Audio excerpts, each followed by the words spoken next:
Donc je m'appelle Martine, je suis aidante à la fois de ma maman et de mon mari, et c'est maman qui est prise en charge par la Fondation Filsen et par la JOSA dans le cadre de Fil d'Homme.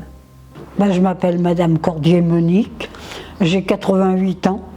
Lors d'une visite au CHU en gériatrie, la médecin m'a dit qu'il y avait tous les clignotants au rouge et que maman était sur le point de devoir rentrer de façon urgente en EHPAD.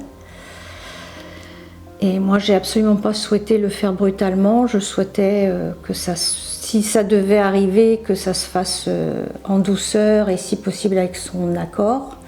Et donc on a essayé de trouver des solutions, et la solution ça a été d'essayer de mettre en place l'EHPAD à la maison. La maison de retraite, ça ne me tente pas du tout.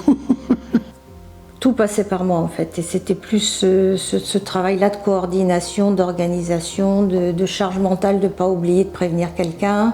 Et à un moment j'ai dit là il n'y a pas de doute, il faut qu'il y ait plus d'aide, c'est pas possible pour moi de continuer à être tous les jours chez maman ou qu'elle soit en permanence à la maison. Bon, les personnes qui me lèvent le matin, commencent par faire ma toilette au lit, après m'habille, me lève, me mettent devant ma table et me donne mon petit déjeuner. Le midi, une autre personne vient, en général me prépare à manger.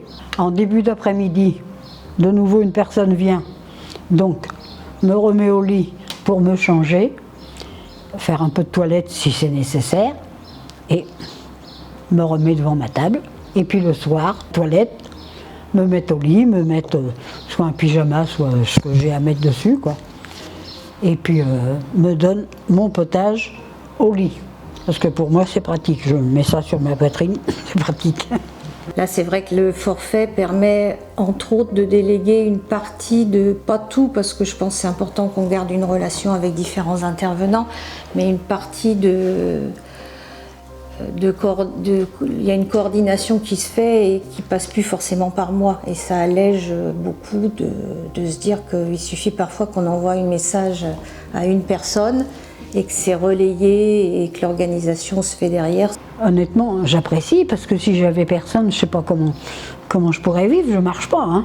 Je pourrais rien faire, quoi, ou alors rester au lit. Non, ça me tente pas du tout, hein. Les mots importants, c'est soutien à l'aidant, écoute et disponibilité. C'est vraiment pour moi les choses qui sont... Et puis souplesse aussi. Moi je trouve que c'est bien, parce que ça me permet de rester chez moi. Puis le fait de savoir, tout simplement, de savoir que c'est possible, rien que ça déjà ça aide.